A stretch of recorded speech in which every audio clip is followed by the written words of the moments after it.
Got it. Perfect. Hi, and thanks for joining us today. I'm George Crump, Chief Marketing Officer with Verge.io. Joining me today, I've got Kevin Gallagher, who's the CEO of Inuvika, and also Kelly Allen. A lot of Ks here today. Kelly Allen, CEO of CCSI. And we've basically got the entire North American continent covered too in location.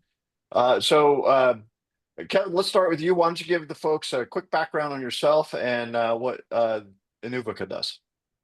Sure. I'm the CEO of Inuvika. I'm one of the founders. We're a 10-year-old company doing virtual apps and virtual desktops.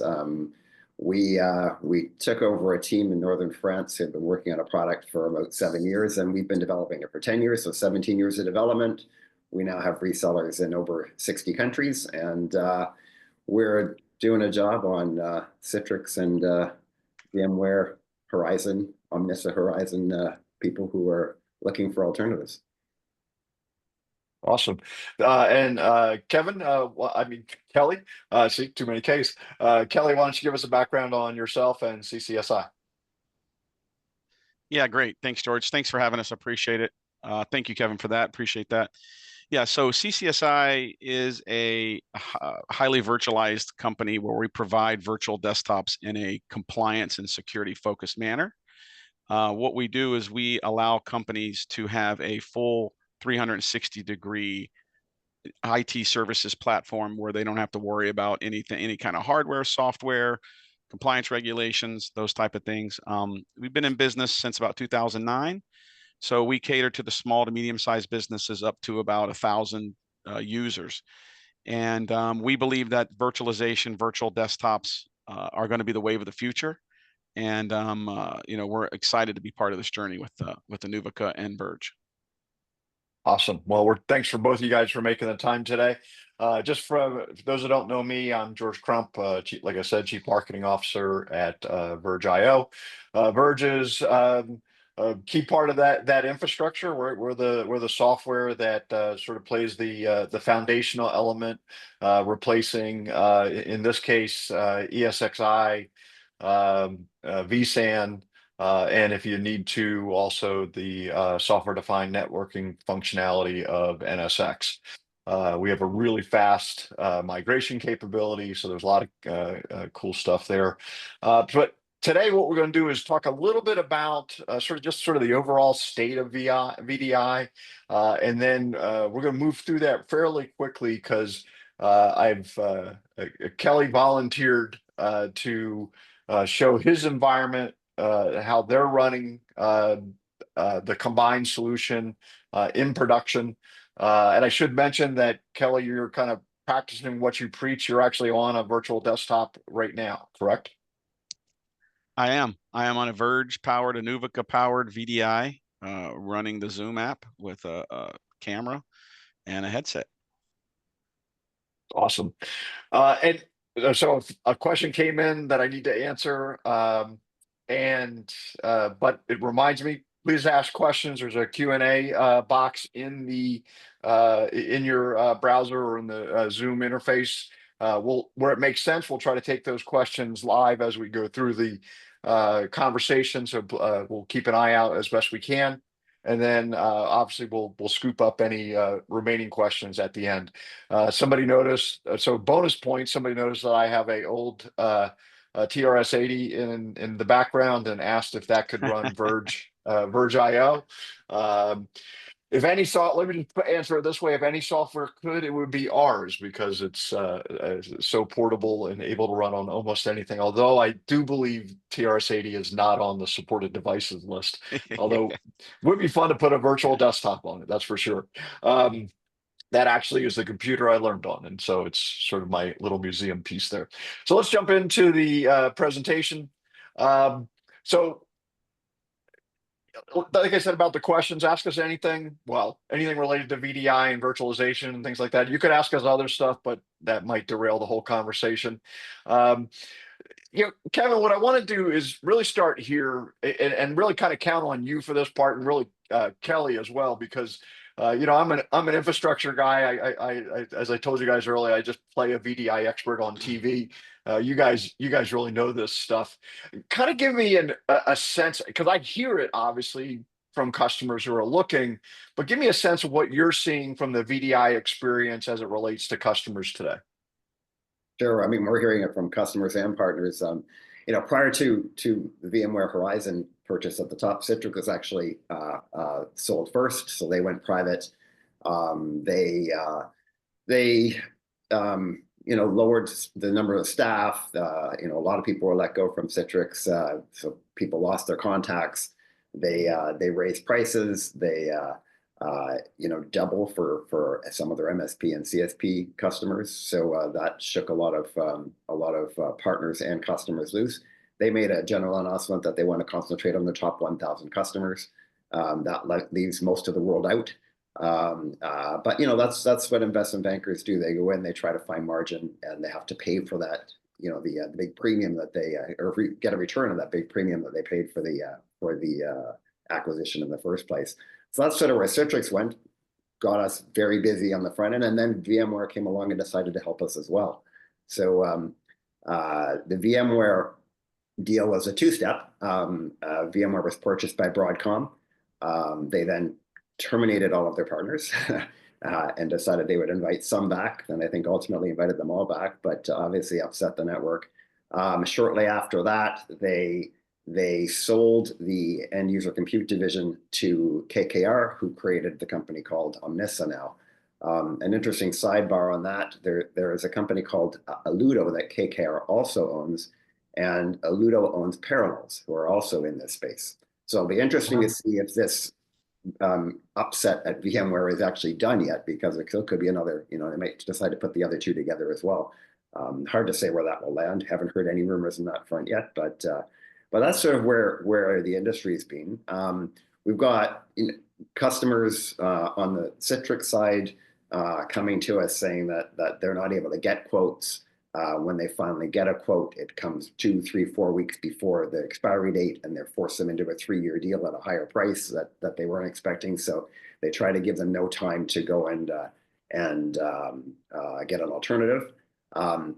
So we're talking to our partners and saying, get out to people early so that you've got time to check.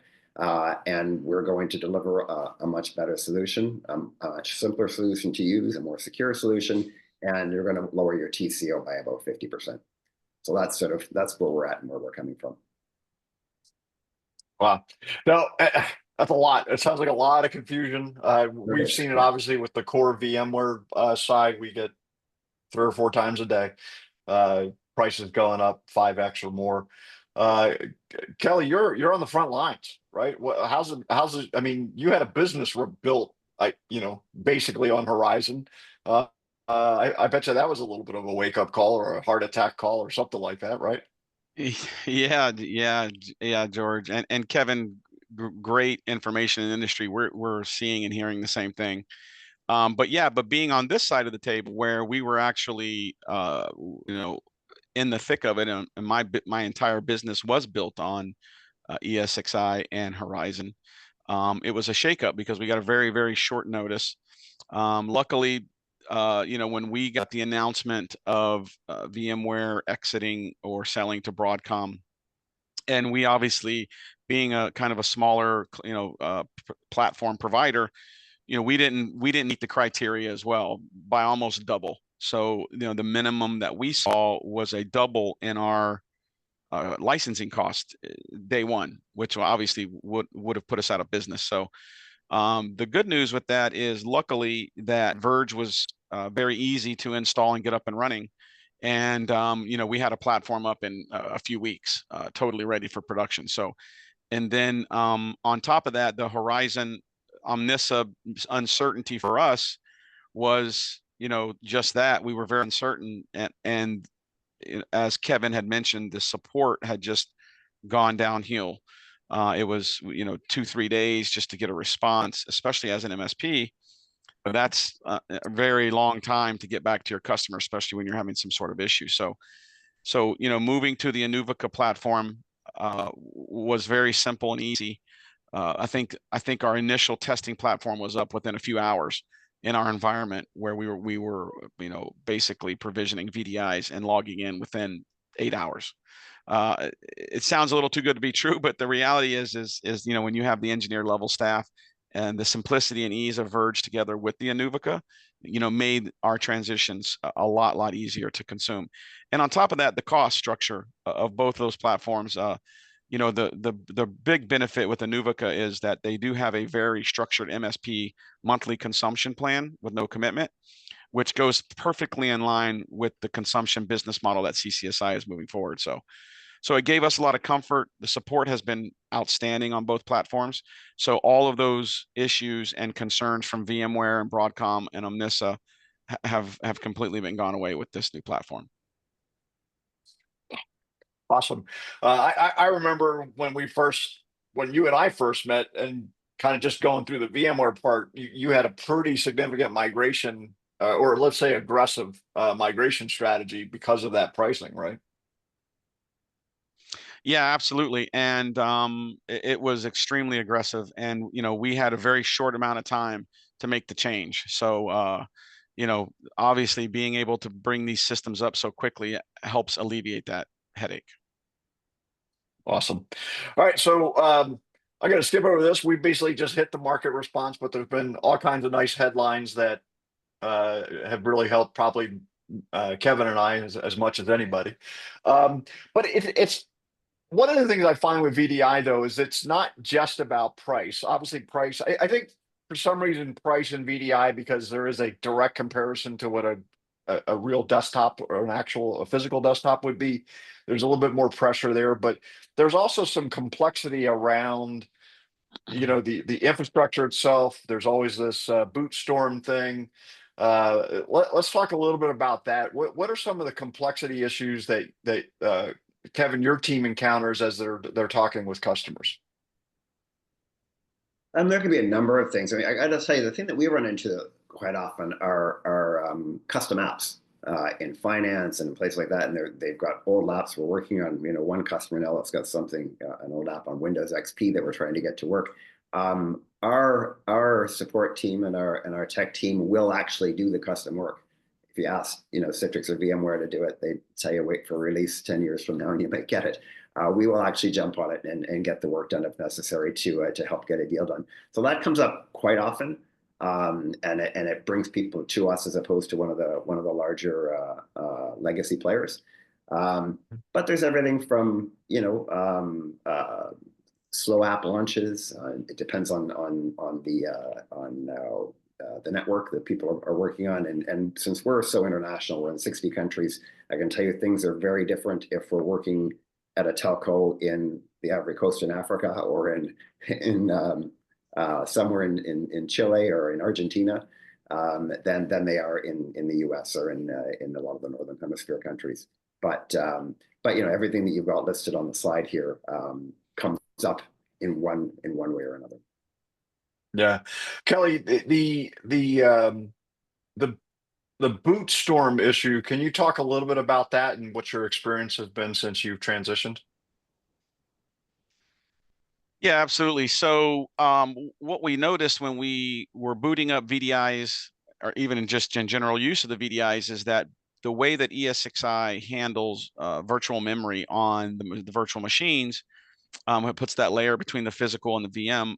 What we realized when we went to Verge is that we would get twice as fast, a little more than twice as fast as VDI boot times booting up. Now, doesn't make a big difference when you're in a server environment, but when you have a few hundred VDIs that are all being turned on in the morning at 8:30, it makes a big difference. And the way that Verge handles that memory management with direct access versus the balloon, it really makes a big difference in the use of the VDI and how everything handles as far as speed to the human eye. In a server environment, most people aren't sitting there at the desktop doing that thing, but in a virtual desktop, those small little milliseconds of time savings on booting and usage as you're using the applications throughout the VDI make a big difference for us. Yeah, and I would think it comes back to what I was thinking earlier. It could, because they have a direct comparison, like what their normal desktop or their physical desktop acts like. You kind of have more pressure in a way. Is that a fair assumption on my part? Yeah, Yeah. absolutely. And we actually have some cases where actually outperform with an Inuvika VDI on Verge, a 1-year-old laptop. Applications will run 30-40% faster on our VDI. So that it will make a decision maker, make a person decide to go to VDI when they see those metrics. Well, and it would probably help with just adoption from the users too, right? If you're going to tell me I can get something faster, you Absolutely. know, yeah, that's Absolutely. cool. So I Kevin, didn't touch on the go ahead. licensing headaches down there, Jordan. I think that's maybe something we should touch on as well. We sell. I know it's going to matter on your side too, but from our side, we sell only on a concurrent user basis. And I know that again, our big competitors offer concurrent user base, but the concurrent user pricing is crazy, and they force you onto the named user thing. So if you've got multiple shifts, telemarketing firms that are working all night, 3 shifts, you're going to need 1/3 the number of licenses from us as you would need from Citrix or VMware. So makes a big difference in the cost on that front. And then I know that you guys have licensing things as well that you can mention. Yeah, we're real simple. We just license by the physical server. We don't care what's in that server. So build them big. That's what we always say. The other thing I was going to tie in on the licensing stuff, because your competition has taken licensing headaches to an art form, I think, Kevin, with the extra, SQL licenses and all the other. The one chart I remember you showed me a while back was all the stuff the other guys need just to like get going, right? And so the gateways and all that. So talk a little bit about that and how you guys simplify that. Well, it's all in one price for us. So, Citrix, you used to have to buy NetScaler separately. Now I think they've actually added NetScaler into their new Citrix Universal, but of course they've raised the price to do that. You're being forced to buy NetScaler whether you want it or not. So that's one thing. But because we're Linux based, you're going to avoid a lot of the Windows licensing on the servers. You're of course going to need Windows server licenses for your application servers. But Linux-based, you're not going to need a Microsoft SQL Server license, for example. So there's some pretty huge savings even on the licensing outside of the infrastructure costs and everything else. And we think, my tech team tells me that they generally put twice as many users on a server as you can get from Citrix or VMware. So you're going to save on server capacity and all the way through, which is how we end up with showing a TCO calculation on our website of less than 50% of Citrix or VMware. And Kelly can probably vouch for that. I'm not sure how many more he's been able to put on his or no, but you're maybe doing 1-to-1, so it doesn't matter. But on shared sessions, you can do the double. Yeah, that's cool. All right, so so I think that, like I said, those are the pain points I hear all the time. I remember early on somebody said, "Well, what about how do you guys handle the SQL licensing?" I was like, I didn't even know that was a thing. So see, I told you I just played a VDI expert on TV. Um, I almost felt guilty putting the slide up because, well, of course you want simplified management, lower TCO, but one of the things is hardware flexibility, the ability to move uh, 2 different hardware platforms, and things like that is something we hear all the time. Kelly, I don't know if I've even ever asked you what your hardware is from a uniformity standpoint, but I'm sure the ability to have a choice the next time you go to refresh server gear or add new server gear has some value to you, right? Yeah, it would definitely be valuable. And in our particular case, we were ESXi from the beginning, so we had those handcuffs on us from the beginning. So we were smart enough to put together the first iterations of our clusters with all the same genre generation of hardware. So for us, that piece of the puzzle, moving to Verge, was kind of a neutral aspect for us. But the fact that now that I can say mix and match with our enterprise type stuff and not have to buy such high level servers for, say, a backup cluster or some other workload, that's a big advantage for us, right? So that's really where the cost comes in, is now we don't have to spend the same amount of money for any type of add-in to the cluster versus having the option to buy lower class hardware. Yeah, exactly. Yeah, that makes sense. And then Kevin, on the resiliency and security standpoint, I felt like that, we're almost giving folks a belt and suspenders approach to thing, right? We've got our deduplication, our snapshots, our replication, our virtual data centers, and then you guys extended even further with some of the network and security and things like that. Can you talk a little bit about that? I mean, first of all, being Linux based, it depends on whether you're a Linux fan or not, but Linux is more secure. It just is. Ransomware attacks, 90% of them happen on Windows systems and not on Linux systems, and Linux servers are about 60% of the market right now. So it's not a difference of devices or servers usage out there in the market. It actually is more secure. We do a number of things. In the product itself, we sandbox individual users. So even if somebody was able to hack in, they're not going to get past that individual user's access.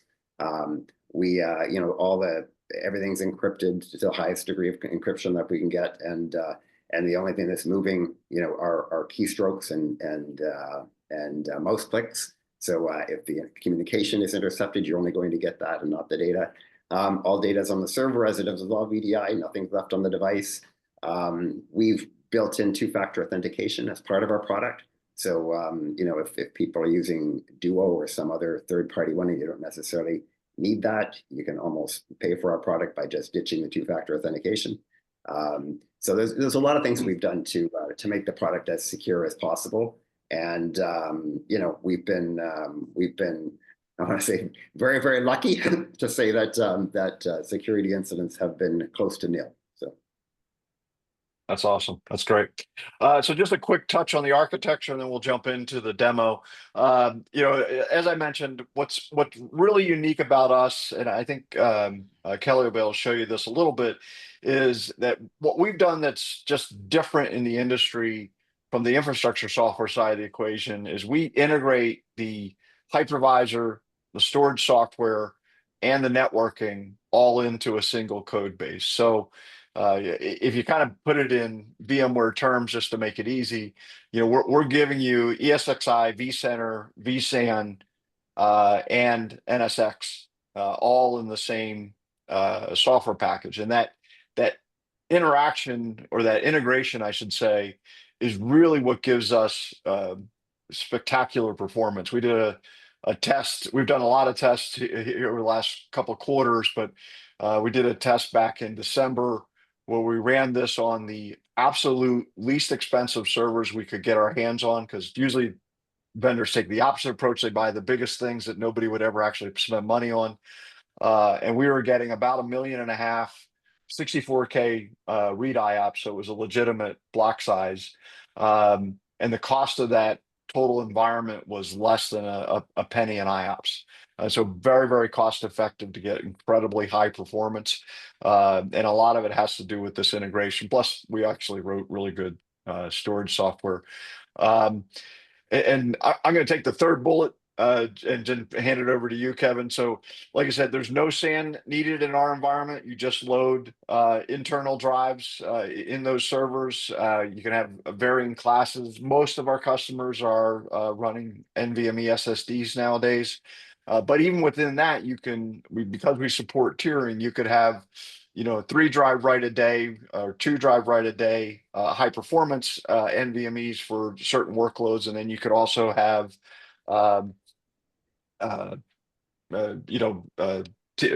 QLC drives for maybe archive or less, more read intensive workloads. And so all of that, like I said, is integrated into the core product and just works seamlessly for you. So Kevin, you want to talk a little bit about what you guys are doing from a desktop and app delivery perspective? Yeah, as I mentioned previously, we are just a concurrent user model, and it's a single subscription for everything. So it doesn't matter whether you're doing full VDI one-to-one or whether you're doing session-based. It's all included in the same thing. You can mix it up. You can install on premises. You can install on cloud. You can do hybrid. Everything is all together in a single subscription package for you. Yeah. The last thing I should mention that is probably germane to this conversation is we also support GPU and GPU virtualization. You can assign a core to a specific what we call virtual data center or tenant. You could also assign it to a specific VM. And so if you've got the need to do Revit or SolidWorks, any of that 3D modeling sort of stuff, we have customers that are doing that sort of activity as well. So all of that's again, that no extra charge for that. All that's built in to the product. So boy, Kelly, it's all on you now. Bring us home. Show us what you got. Kevin and I are going to go grab a beer. So we'll let you wrap it up. Hopefully we can get through this really well. Yeah. All right, so I'm just gonna do a quick share here. Make sure all this is gonna work okay. We'll make this guy. You guys can let me know if you can see it. I'll get all set up over here properly. Can you guys see my Yeah, screen you're good. okay? Sure can. All right. Great. So yeah, so what I'm going to start with is I'm going to start with Verge just because it's the underlying infrastructure and how we've had this set up in our environment in one of our data centers. This is a complete test and QA environment we have here, but we do have some pretty high-end tenants that are doing testing in here, but I just want to kind of go through where Verge kind of shines over VMware and vCenter and ESXi. So one of the things you'll notice is the look and feel is quite a bit different, but the everything is spelled out here, and you can see all of your machines and how they're all set up, and then you have your separate clusters and different compute orientations, which is great. So as far as the ease of use here, so I think one of the things that we feel that's a lot simpler to use for Verge versus vCenter is the fact that everything is completely compartmentalized. So if we go through and check out our tenants, in this particular case, it's a test environment. We don't have any tenants yet, but you can drill down into, so it's more of a top-down approach for controlling all your environments. Like George said, this is built on hyper-converged vSAN. So, in our particular scenario, we have a setup where we have extracted the compute, the storage, and the controllers. So what that does is give us a much higher availability, and it gives us a much quicker way to expand and to scale. So to give you an example where we save money, if I need a compute node, I simply build a compute node. It has literally no storage in it. I put it in, save all the money. I don't have to combine it into two. And then what that does is allow us to have much better performance on the servers doing what they're designed to do. And then vice versa for storage cluster. We have storage nodes, and these things combine. We simply put in a basic server with a whole bunch of storage, and then those do exactly what they do on their own, right? So they're not combining those together. And that's really where we've seen the value on that piece from Verge. There's tons of details we can get into, but I think that I want to spend a little more time on the Inuvika, the VDI piece. But yeah, this is a real world setup here of a high performance, highly available Verge environment. So I don't know, George, if you want to, there's a lot of things we can take questions offline and those kind of things. I can relate those all to you guys. Sure. Yeah. Let's do Okay. the VDI stuff. Okay, great. So here we go. So the first thing that I noticed when we went to Inuvika was just the pure simplicity of the system. And the one thing that I noticed doing this, for the past basically, 20 years, is that people who actually use and manage virtual desktops wrote this program. So Kevin, I don't know if that's a good thing or a bad thing, but I can tell you guys really listen to the end users when you wrote the product. So kudos for that. So we appreciate it. So I'm just going to kind of talk about the highlights on the major differences that we saw or we see between Horizon and Inuvika. And the first thing you do is everything's kind of broken out into what we call our deployment categories or use categories, right? So, you know, you have the system where you can go through, and obviously the number one thing, and this was by far for us the most beneficial, is Inuvika is clearly and supports multi-tenant. Thank baby Jesus. It's great. Okay. We're so happy. You know, Horizon, you know, not a bad product, but it's an enterprise product. You can only be in one, you know, the versions that were there when VMware had it was one domain. You know, you had to kind of fit a square peg in a round hole if you were doing multi-tenant. A lot of trickery. Sometimes we would have multiple instances of Horizon servers all over the place. It was like herding cats, right? So it became a maintenance nightmare for us. So the thing with multi-tenant inside of Inuvika is they allow you to have, and I'm going to switch here to one of our test companies. They allow you to have complete branding, system settings. You can have full authentication completely segregated between the tenants, which is amazing. So if you're an MSP and you're doing multi-tenant VDI, this makes it so much simpler. You can also have any kind of client restriction you want. You can put in policies for EDC and EMC. They obviously have monitoring built in, those type of things. And then of course, total notification. You can even send your tenant events to your tenants if you choose to, which is also a great feature if you have tenants that are, you know, more involved in the day-to-day operation. So also the thing is when you're inside of the multi-tenant, it automatically will connect into the tenant's domain. Okay, so this is awesome, and it's also supported for any kind of other authentication, Microsoft internal or LDAP. So you can have each customer, each tenant can have their own domain controllers, which is great. Now we at CCSI, we also for our smaller customers, we have what we call a federated Active Directory. So that means that we can provide domain services through our federated domain, which also Inuvika supports that integration as well. Also, one of the things that Kevin brought up was the two-factor 2FA. This also can be configured per customer, per tenant. They've really thought this through. So customers can use single sign-on. They can use, they can use intra, single sign-on, no problem. They can use any type of two-factor authentication, email, the Authenticator app from Inuvika, or security keys, all built in right here. And here's how I know that an engineer thought about a lot of this design is because they can make it enforceable or non-enforceable. So they've given you kind of switch settings all throughout the application to turn things on and off for specific tenants, which is very powerful. Okay. We love that. And then one of the cool things, believe it or not, we didn't think we would use it a lot, but we do, is we have this messaging, which puts everything on the portal for each of your customers. So it's very, very, very powerful. Again, you can clearly see they break everything out up here, makes it easy, right? So servers. So inside of Inuvika, a server can be a virtual desktop. It can be an RDSH server for running sessions. It can be an application server. As you see here, there's a little storage section up here. They can also provide, remote storage for all your profiles or to share files between Linux and Windows sessions. Yes, you heard that right.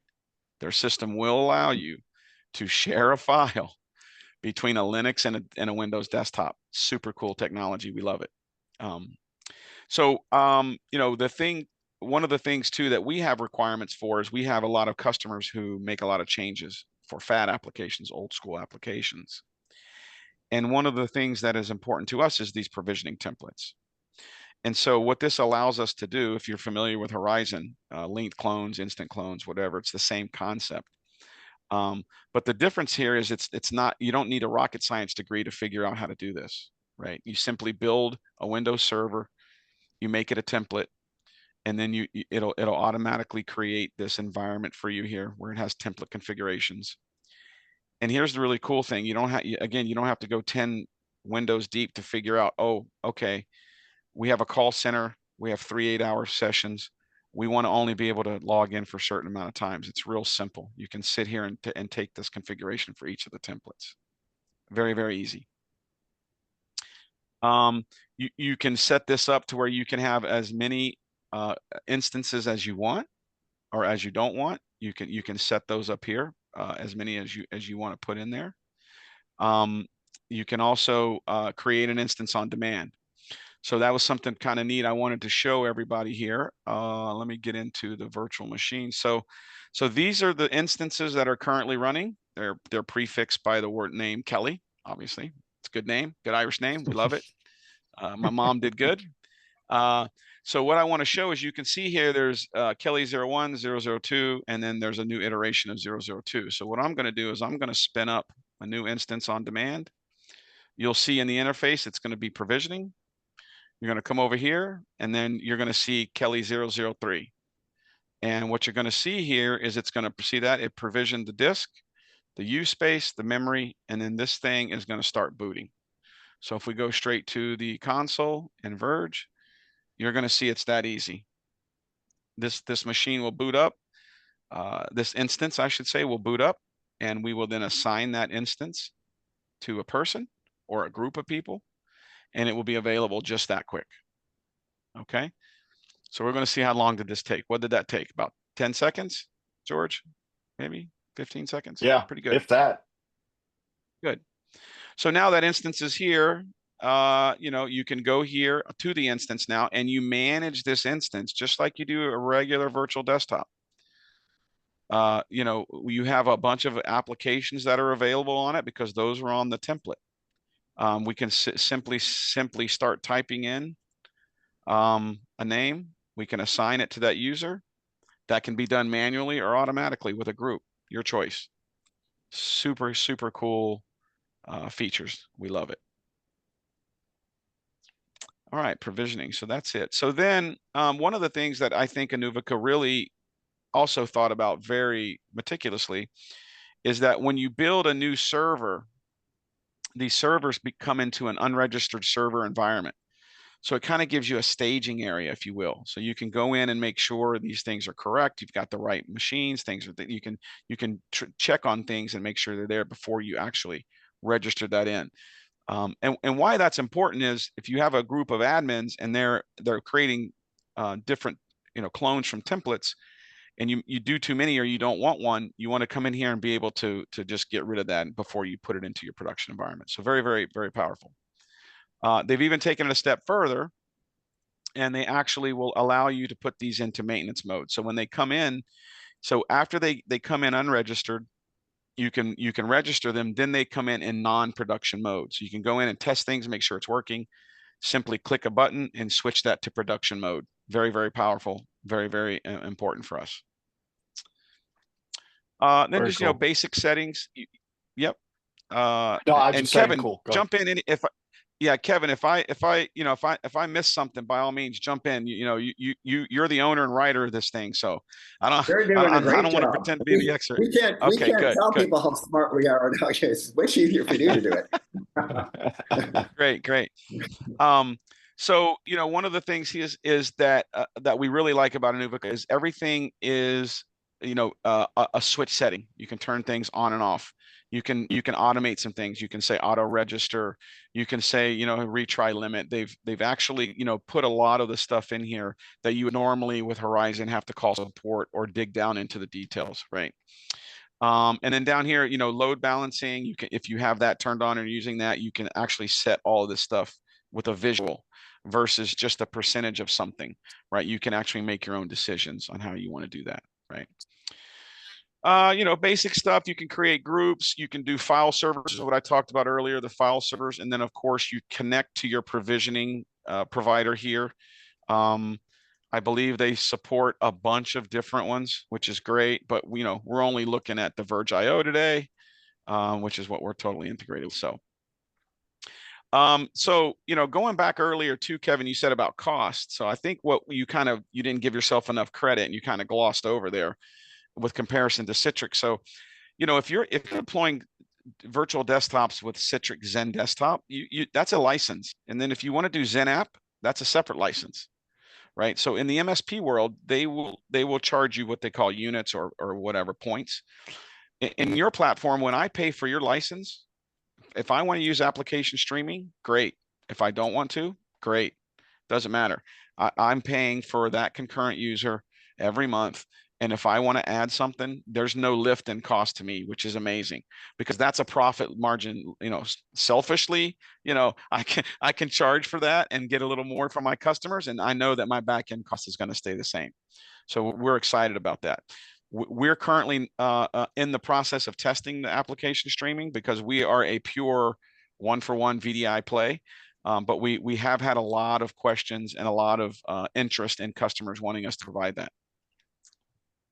I'll just say on the for the MSPs that are becoming our partners, we did our whole idea behind our program was to make sure that you guys had stable pricing, so you knew what your cost was going to be given the environment that you're coming out of. So we are guaranteeing prices for the first 3 years. So you're going to come in, you're going to know exactly what your price is, and month to month with no tricks, no additions. It's exactly as we say it is. Yeah, and you know what, Kevin, I want to add something to that, which I really wanted to tip my hat to you guys, is that you do have a tiered discount approach. And Yep. when someone hits that next tier, you give them the pricing all the way back to the whole amount, which kudos to you guys, right? Because a lot of other tiered pricing will say, oh, up to 500 users, it's this price, but then 501 to 1,000 users, it's this price. And then they kind of average those prices out. So they kind of do a bait and switch. Whereas you guys, if I hit 1,000, it's 1,000 times that new number, which is amazing. So, that all that And you does don't want to buy is 99. push You don't want us to buy 99 with it. You buy the 2 extra. If you buy 1,001, you're going to save And money. Exactly. that's exactly right. And you know what that does? That just drives us to sell more to get to that tier because I know that I'm going to have an operational cost reduction. So that's awesome. We love that. We appreciate it. So, but this is where you would do those applications, and this is a pretty simple process. So basically, you'll just deploy some servers as application servers. You simply assign those to a user when they log in, whether they're on RDSH or one-for-one VDI. Those applications are streamed right to that user, right from that application server. Super easy. No tricks or gimmicks here. You can also assign static applications that says, hey, I want to give an application. Everybody gets it. It stays there all the time. And of course, you can do groups. All super easy interface. Super easy to understand. And then here, this is really kind of cool. You can put all of your software licensing information into here as well. So you can do this on a consumption. You can have it centralized. Really, really easy. Probably my favorite and my team's favorite, which is non-existent in Horizon, and we didn't even know we needed it until we got it with Inuvika, is this user summary. So this is really super cool, and I'm going to explain why. I can go in here and say, hey, show me my username. Okay, so here I am. Here's my username. Here are all the groups I'm in, and then I don't have any published apps, but check this out. I know immediately by just this simple little search that I'm entitled to a complete desktop mode. So I know what's going to work and what's not going to work. I don't have to test. I don't have to do all these things. I know that I'm assigned to a full desktop mode, and I can see that from here. Now, here's what's also cool. If I say I'm going to go back to my default org, I'm going to do the same thing. Now, this is going to show me that username across all my organizations. Super trick, right? So, for us as MSPs, we have logins in all different tenants. And we sometimes we want to, we don't know what we have in each tenant. This way I can go at a glance and see what that is. Super, super cool. Session settings. This is really important. This is what will allow Inuvika to do seriously advanced things with your session. I'm not going to go through all these, but I'll just give you some of the high levels. You can map local drives to certain sessions. You can pass through certain audio. You can play recording or not, allow them to record or not. You can redirect printers. You can redirect clipboard. You can automatically select printers right here through the session summary. And by the way, this is all applicable per user, per group. So it's really, really granular control. You can set up remote FX. You can tell it, how many bits per pixel, whatever the RDP depth. You can change that. I mean, I can go on and on and on. I recommend you to go and look at these if you're considering Inuvika, because this will make your life a lot easier having all of this centrally available to you. You can do wallpapers. You can see here that you have desktop mode settings. They kind of break everything out, so it's easy to understand application mode settings. Wallpaper customizations, you can do it from here. You don't have to do it through group policy. Works really well. And here's kind of cool for Linux applications, you can reserve and restrict resources, CPU, memory, et cetera, okay. Very, very That's cool. Hey, Kelly, we've got a yeah. couple of questions coming in on you for you Okay. specifically. So Okay. let's see. What are some of the most common performance bottlenecks you've seen in other legacy VDI environments, which I guess in your world is going to be, well, actually, I think you've run a couple, and how they've been resolved with Verge and Inuvika. So I think the biggest performance piece that we saw with Horizon was login times with using UEM. So User Environment Manager is also a product from VMware, and it's a great product. The way it handles profile management can sometimes slow it down for a back office, just basic back office user with tons of documents and tons of things having their profile redirected. The other thing I think that we see is much faster is Inuvika, since they have their embedded codecs into their agent. The connection to the system is much faster. I say much faster. 5 seconds was 6 seconds was Horizon. It's probably 1 to 2 seconds with Inuvika. That's what we've seen as far as that. And the way that Inuvika kind of embeds everything through the the RDP protocol and embeds the codecs, the native use of that on the actual VDI gives us a much better performance on audio video quality and watching YouTube videos, which we all know people do. So we've seen quite a bit of that. Now, George, we are also an NVIDIA GPU company. We do have Revit and some customers that use that. So we do have an advanced system where we can do that. But our basics customers, we've seen the performance kind of really from the application opening and closing, and just opening the Office suite and those type of things have gotten much faster. That's awesome. The next question is what, because this is going to be, I'm really curious to hear your answer because your evaluation was pretty quick. You got you saw the value, I think, very fast. But what made Verge IO and Inuvika stand out during your evaluation? So Verge IO for us was the fact that everything was decoupled and that we could control things much faster. And if you've ever installed ESXi from the beginning or upgraded or done any of that with vSAN, it's quite a process to add a node to your cluster, and it can be done and it can be automated and those things, but it's just not as simple. With Verge IO, what we were most impressed with is I can take a server out of the box, put a USB in it, boot it up, log into the cluster. I don't have to provide an IP address or anything. It auto scans and finds the cluster, goes into the cluster, says which one of these is it most like, compute or storage. I say compute. I say okay. The server reboots, and we just added a server. It's literally less than 15 minutes to do that, and it's insane. And I've upgraded since we've been on Verge IO since last year. I've upgraded probably 3 or 4 times, and I just basically click upgrade, go, and all the nodes get upgraded. They move the workloads, they reboot themselves, and everything gets done. I don't have to go to each one, make sure each one is okay, do each thing. It's all automated. And I was nervous, George. I'm not gonna lie, I was nervous the first time I did it. But I will tell you, the 3 or 4 times we've upgraded, we've had 0 issues. So it's very, the maintenance of it, I think, is head and shoulders above.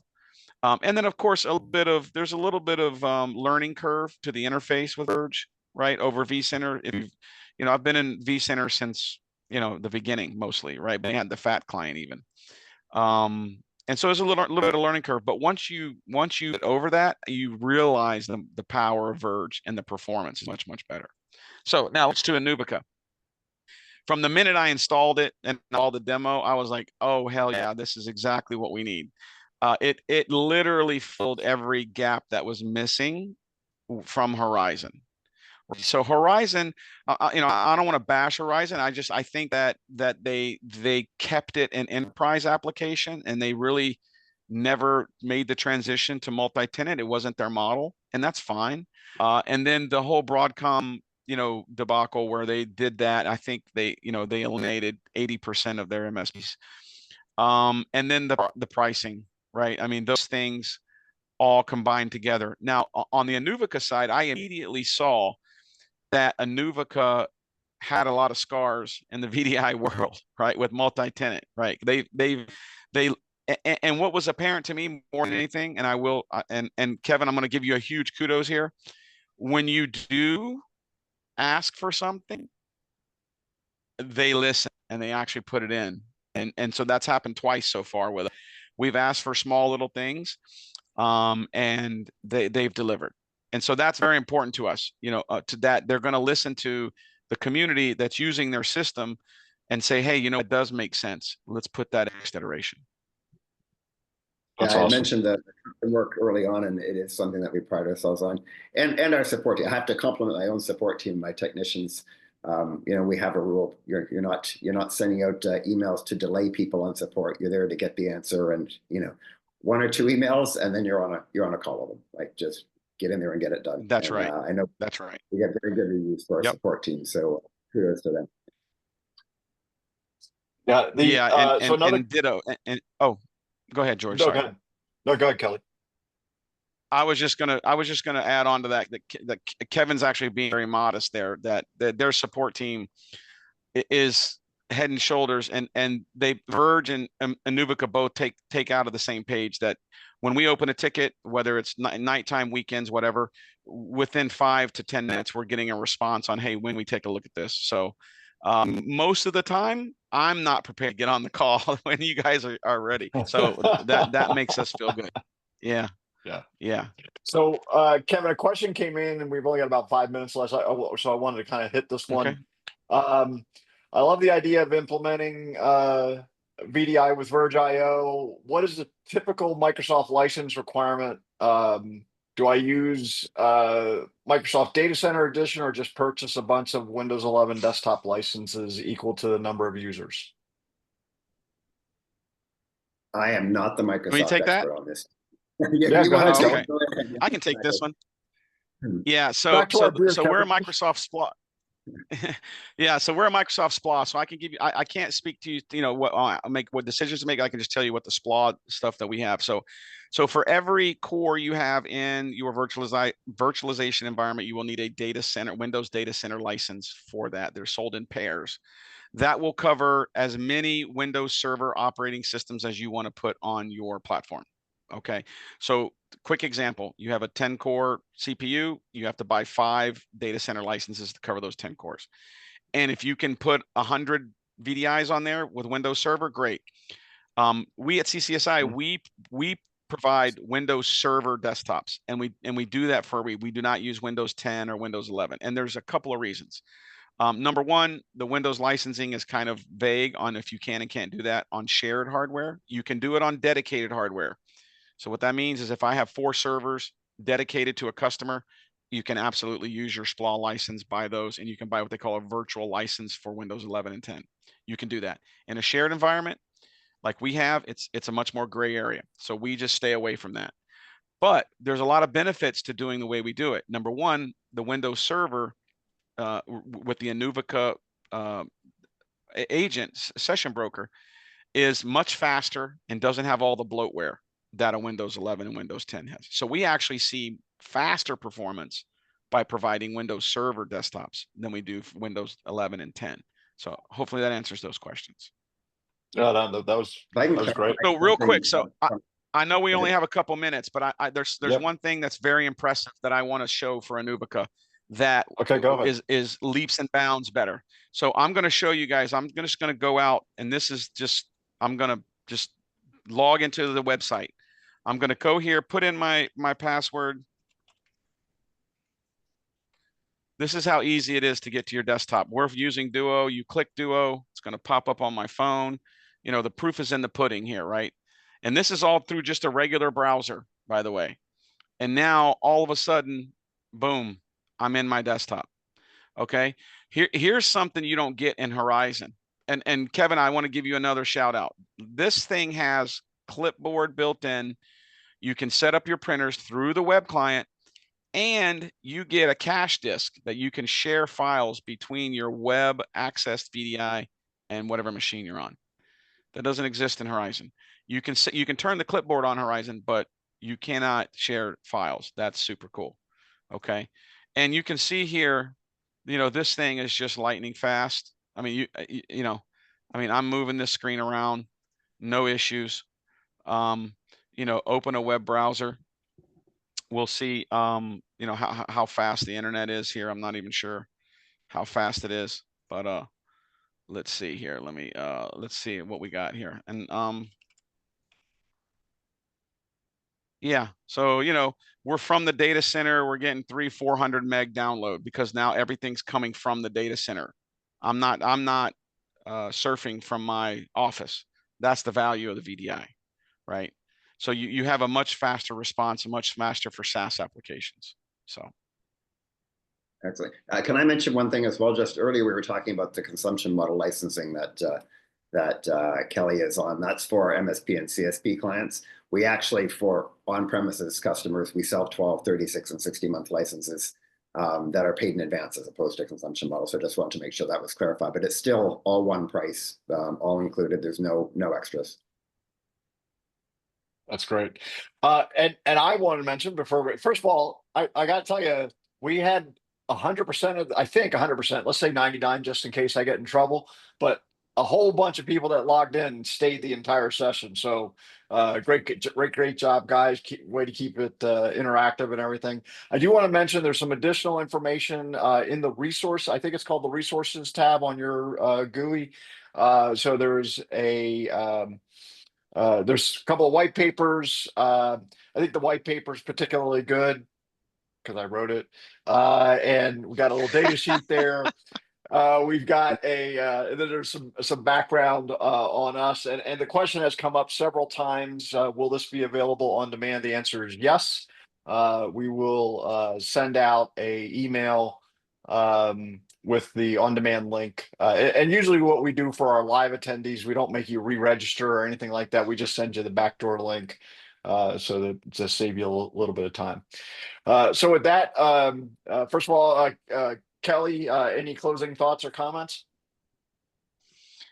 no, it's been a godsend for us. It's changed our completely changed our business model, and it has definitely made us a much more stable and exciting company moving forward. So now we have stability in the infrastructure. So that's very important for us. Awesome. Kevin, any closing thoughts?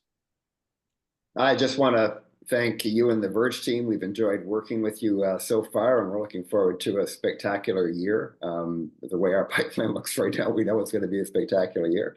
And the final thing I want to say is, Kelly, you are hired for our next demo.